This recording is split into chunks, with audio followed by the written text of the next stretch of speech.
Баршаңызға сәлем достар. Бүгін сіздермен қызыл мақпал, яғни красный бархат тортының жасалу жолымен бөлісемін. Видеоны соңына дейін тамашалап, менімен бірге дайындаңыздар. Ол үшін айран, қант, ұн, какао, сары май, қопсытқыш және жұмыртқа қажет. Жұмыртқаны және қантты ыдысқа салып, аппақ болғанша жақсылап миксерлеп аламыз.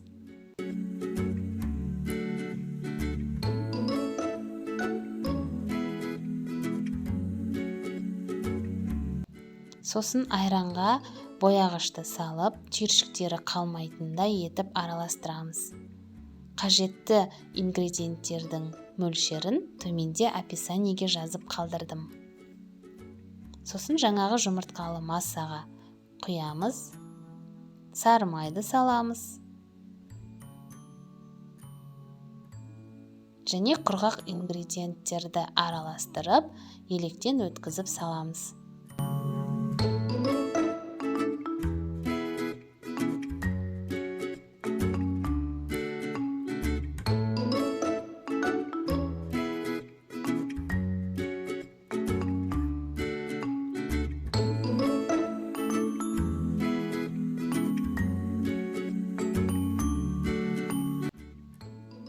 Миксердің немесе венчиктің көмегімен біркелкі етіп араластырамыз.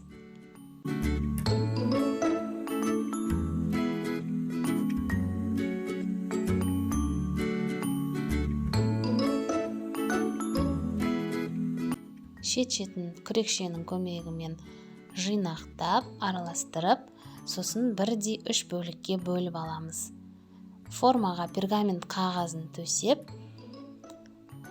осындай етіп жайып шығамыз.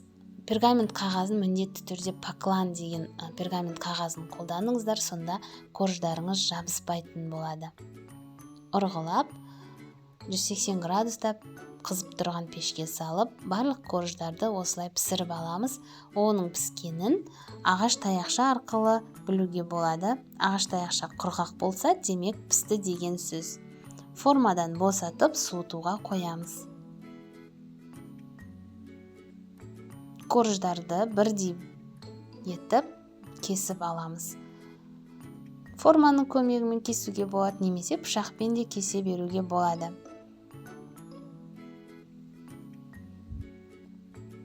Бұл тортқа крем-чиз өте жақсы үйлеседі. Крем-чиздің дайындалу жолы менің каналымда бар. Вопипай пирожныйлары немесе сүтті қыз видеоларымда толығымен түсіндіргемін. Қазір жоғарыға сілтемесін қалдырып кетемін. Сол жерге өтіп көрсеңіздер болады.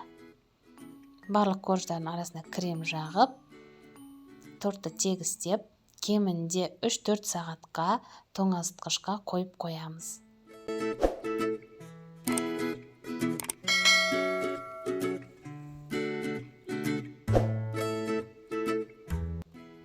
Сосын жаңағы кесіп алған бөліктерді ұсақтап, тортты сәндейміз. Блендермен немесе қолмен ұсақтауға да болады.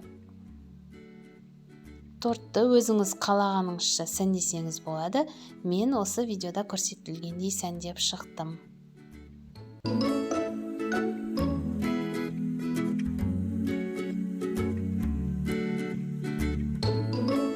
Кремнің қалған бөлігімен гүлдер жасауға болады, немесе жемістермен сәндеуге болады. Енді ол жағы өзіңіздің фантазияңызға байланысты. Міне дайын болды. Өте дәмді, өте нәзік болып шығады. Міндетті түрде жасап көруге кеңес беремін. Жасап жатсаңыздар, комментарийде нәтижесімен бөлісуді ұмытпаңыздар. Баршаңызға ас болсын.